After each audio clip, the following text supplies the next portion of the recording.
Welcome to It's All About You, a program that keeps you connected to all the exciting events, services, and businesses the city of Urbana has to offer.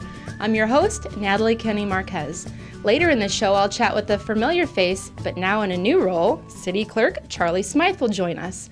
But we're also going to visit the Urbana Business Association to learn all about this year's Sweetcorn Festival. Kevin Garcia will also stop by to talk about a survey on bicycling and pedestrian habits in Urbana. But first, we're joined by Chief of Police Sylvia Morgan.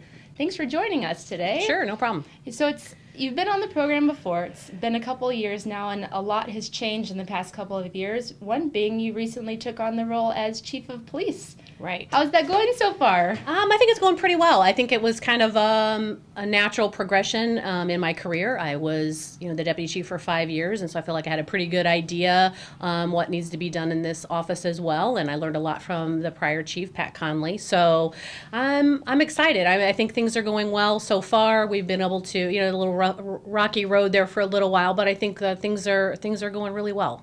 So it's only been a few months that you've been in this role, but I'm sure in transitioning into this, you've thought about some goals and priorities for yourself in this role and for the department. Can you share any of those with us? Well, I think for the most part that we do a really good job working with the citizens, but that's something that we can always, look to improve upon. So I think that's one of the things that we need to continue doing and continue striving to do better and make those relationships stronger and better. But I think also, it was a pretty easy transition as far as I think, Pat Conley had done a lot of the groundwork for some of those things. And so just continuing on with that same path is really important. I haven't had a chance, honestly, since I first took over. There was a lot of things that happened, and I had to, make promotions to account for, the chief leaving, and I had to promote a lieutenant and then sergeants, and we didn't have a sergeant's list, so we had to move up the testing process for that. So we've been doing a lot of administrative stuff trying to get all those pieces in place so that I'm just now getting to a point where I'm like, okay, we about got all of those things in place so that we can kind of think toward the future and look at some other things that maybe we want to set some goals for and stuff, but we just haven't quite got there yet. Yes, still early. Yes. And moving along in your career, starting as a patrol officer, moving forward, did you know when you started that this was a position that you wanted to move into in your career? I don't think, I would joke about it, but I don't think I really seriously said, when I became a police officer, I want to be the chief of police. I really enjoyed, and I spent 19 years doing the stuff I really love, which is working with people, responding to calls, investigating crime, and those sort of things. And I don't do that now in a management role. It's more about how do we, lead the department and what direction do we want to go, and more of a little bit of a political kind of role. So it's not what I set out to do because I wanted to be a police officer and help people and those sort of things, like the standard answer you hear from people, but it truly is why I became a police officer, because I enjoy that part of it. So yes and no, I guess. Yeah. At some point I was like, yeah, I think I can do that. Like I think that would be good for me. But it sounds like those ideas that you are passionate about and that you really enjoyed working, you'll bring into this role, even though it might be more administrative work. Yeah. You still have that connection, that understanding, and I think that will be good for the department. Yeah, hopefully maybe kind of be well-rounded in that particular area. Yes. So. And speaking of the Urbana Police Department, moving into the fall, I know with students moving back to campus, a lot of events and festivals happening in Urbana. What are some things going on in the police department this month and moving forward? Well, yeah, like you said, the Sweetcorn Festival coming up in August, we're always a big part of that. It's a big undertaking to get all of that taken care of, and the police are involved in that, as well as the students coming back and all the traffic patterns and all of that stuff that we have to be involved in, as well as, officers have their own kids, and now they got to get them back in school. And so there's a lot of things that are going on in August, but I can't think of anything specific like to the city or for the police department that we have like necessarily planned. Sometimes we'll do a fundraiser at the Sweetcorn Festival. I'm not sure if we're going to do that again this year or not, but that's, it's a busy time of year, though. Yes. August is. So if our viewers want to learn more about the police department or contact you or just about the Urbana Police Department in general, where can they go for that information? Yeah, so the City of Urbana website, has a link on there for the police department, and there's a lot of good information on there. We have all our policies and procedures on there. Sometimes people have a question about, well, how do they do this or that? And they can look that up themselves. And there's information on there about our ride-along program and stuff like that for people that want to be a police officer to kind of learn a little bit more about what the job is all about. So there's a couple of things they can learn from the website. Fantastic. Well, thank you so much for the interview today. Good luck in your role. I know you'll do great things in this position, and we appreciate your service at the City of Urbana. Thanks so much.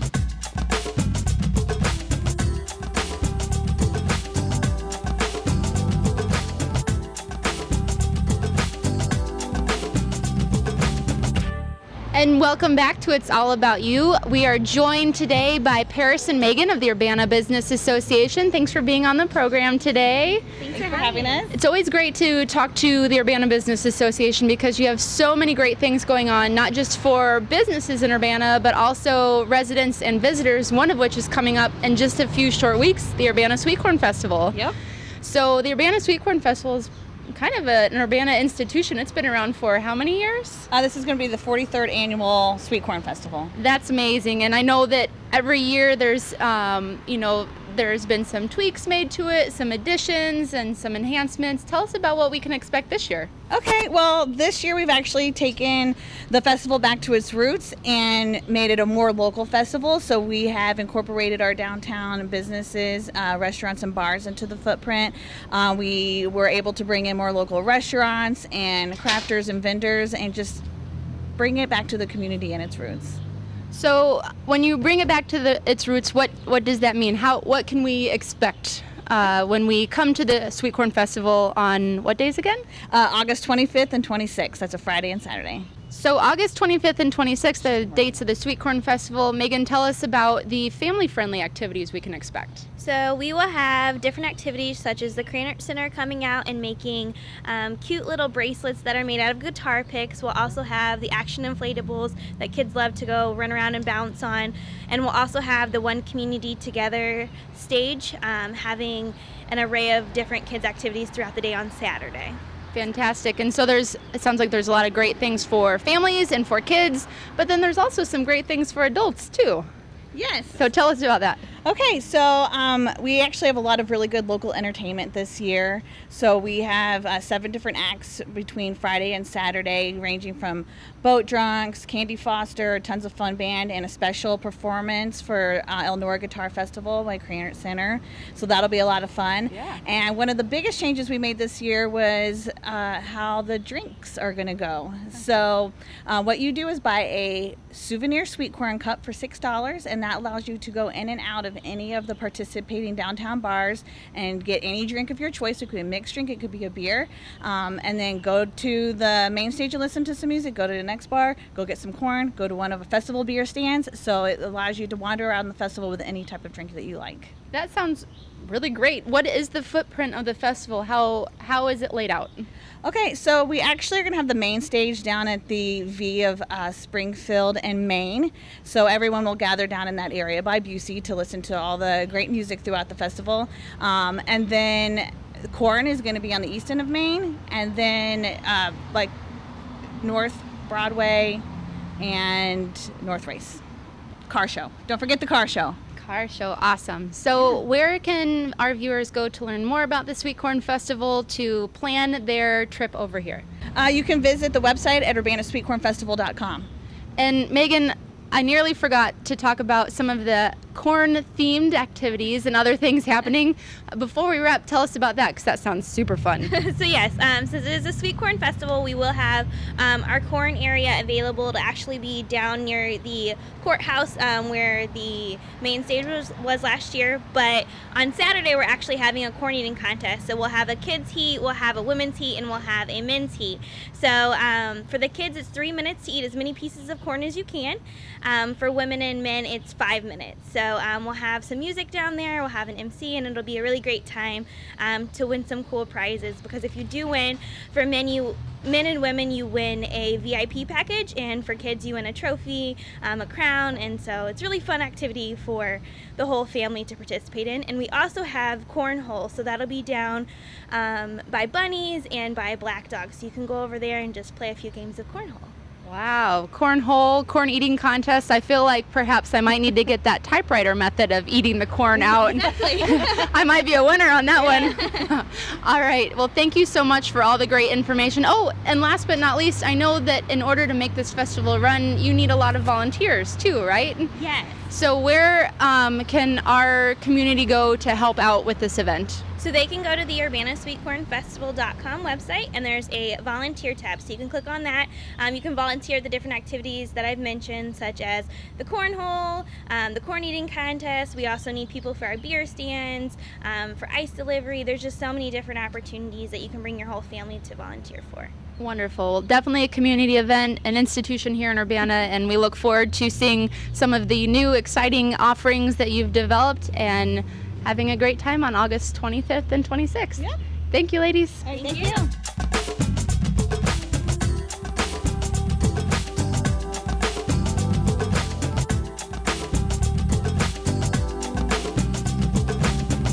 And we're back, and we're joined by Kevin Garcia from the City of Urbana. Hi, Kevin. Thanks for being on the program. Hi, thanks for having me again.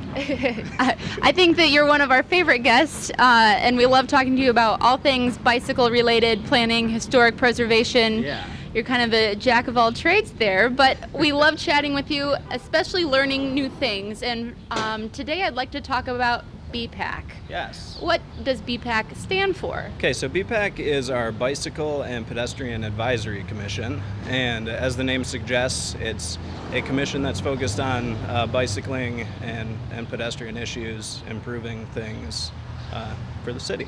Perfect. So this is a city commission. Yes. And one of their initiatives right now is a survey. Tell us about that. That's correct.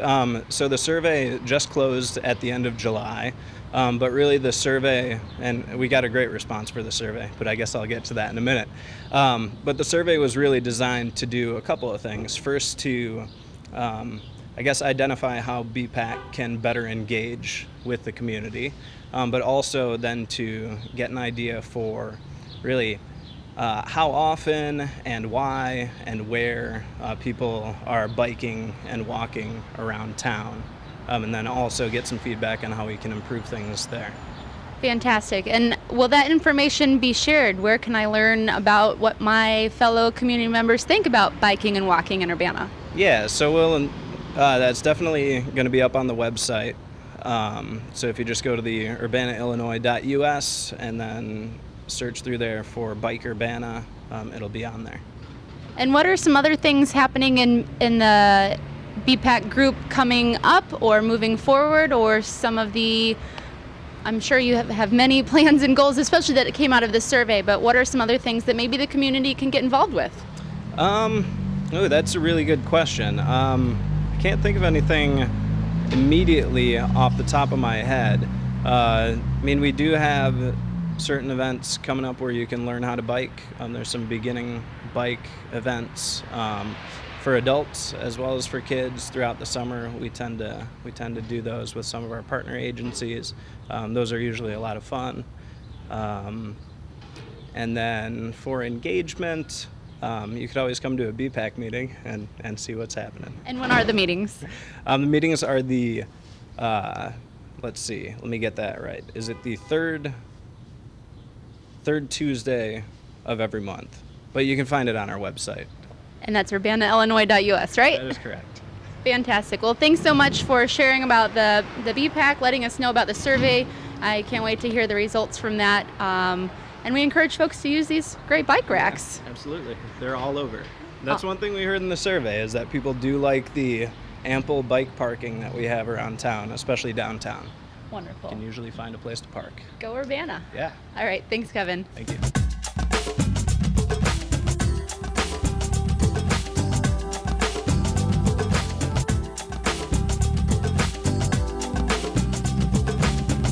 We're back with It's All About You, and we are in the Urbana City Clerk's office, joined by our new City Clerk, Charlie Smyth. Thanks for being on the program. Good morning. So, Charlie, you've been around the city for quite some time in a different capacity as a council member, but over the past couple of months have transitioned into this great role as City Clerk.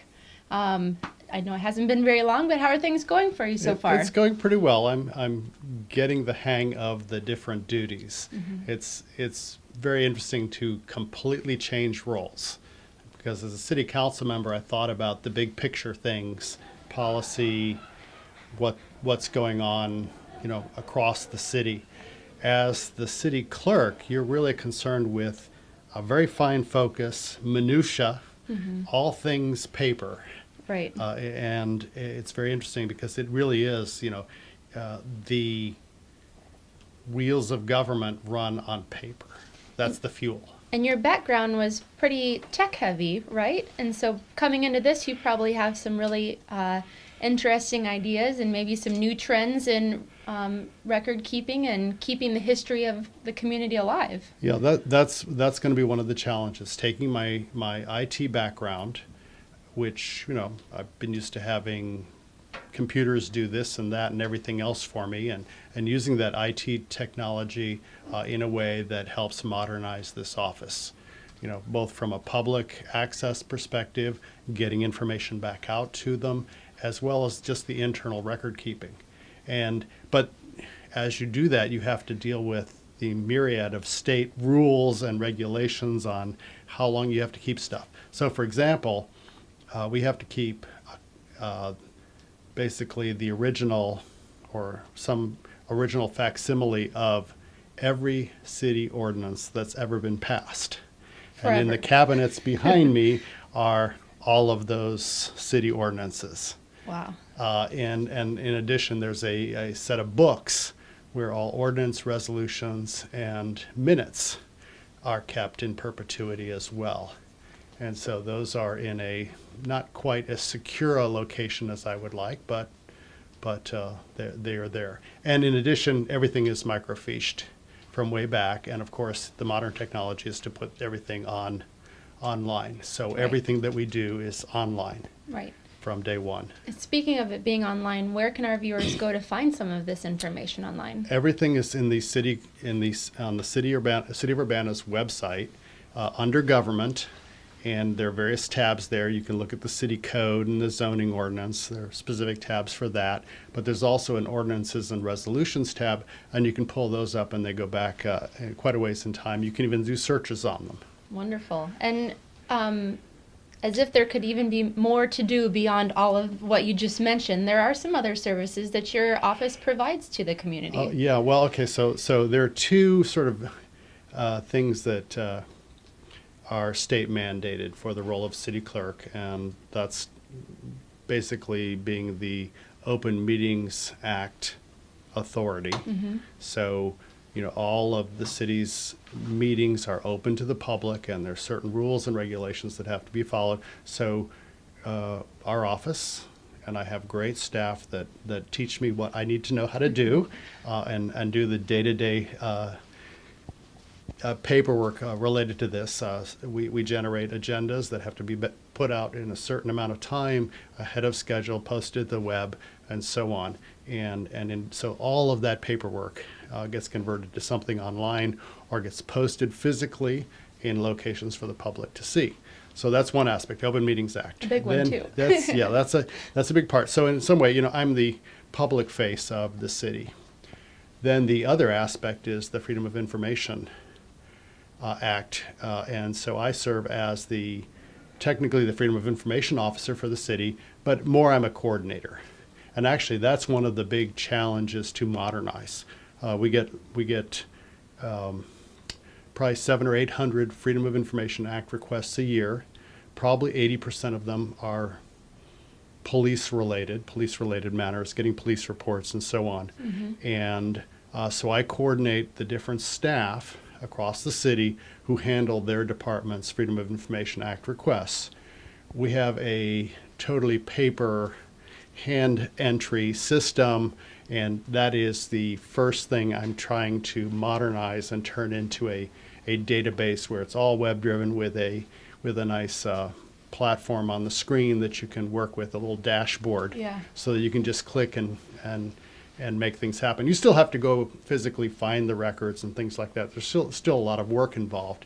And in fact, one of the amazing things about the Freedom of Information Act is how many people are involved in that and what it causes the city to do. But it's part of being available to the public. So so though it's a lot of work and we have to hire we have to hire extra staff to deal with that, I think it's important the public have access to those records. So definitely. Well, it sounds like you have some great goals moving forward, some big projects on your plate. Any other priorities that you see over the next few months or the next year? Yeah, well, one of the things is the city is basically out of space, and the city clerk is equally out of space, and we have all these paper documents. So I'm trying to figure out ways of, say, converting my files here, which are the permanent records, into something more permanent that will take up less space. So on the floor, you'll see that I've got resolutions. I've got 10 years worth of resolutions that I've taken out of their folders, and we're putting them in nice order, and we're going to actually have them bound professionally and so that we can put them on shelves, because a book will take up about a quarter of the space that the files in the file drawers will take. So, wow. So I'm just going to use, it's just old technology. Make a book out of it. But it's totally appropriate because paper and the high quality paper that we print these things on will last a very long time. And especially if you have to keep them forever. Right, and that'll comply with the state records. The other thing we'll be looking at is there's an electronic archiving format that we need to look at and see if we use that electronic archiving format and have proper backup, we will be allowed to have less paper. The state has a Records Disposal Act, so if you want to dispose of anything, you have to have it approved by the state to get rid of it. So one of the big challenges I'm giving myself the 4-year term is to go through and dispose of every record that we are legally permitted to do, while at the same time maintaining a historical copy. And that's what my resolution project, which is what these books are, is to do just that. I think the resolutions, even though we are technically only need to keep them for 10 years, I think they're of such historical value that it's worth making them into something and putting them on a shelf. Definitely. Well, Charlie, it sounds like you have already really made a big impact, and you have a lot of projects happening. We look forward to catching up with you soon to see how things are going. And we appreciate the service that you have provided the city as a council member and now as our city clerk. Okay, well, thank you very much. And real quick, where can folks go again to find more information about the clerk's office? They're under the City of Urbana's website, urbanaillinois.us. All right. You can go to government, and there's a city clerk page. Perfect. Where you can find out all about the office. Wonderful. Thank you so much. For more information on the City of Urbana, you can visit their website at urbanaillinois.us. We appreciate you tuning in today and hope you'll join us again soon. And remember, it's all about you.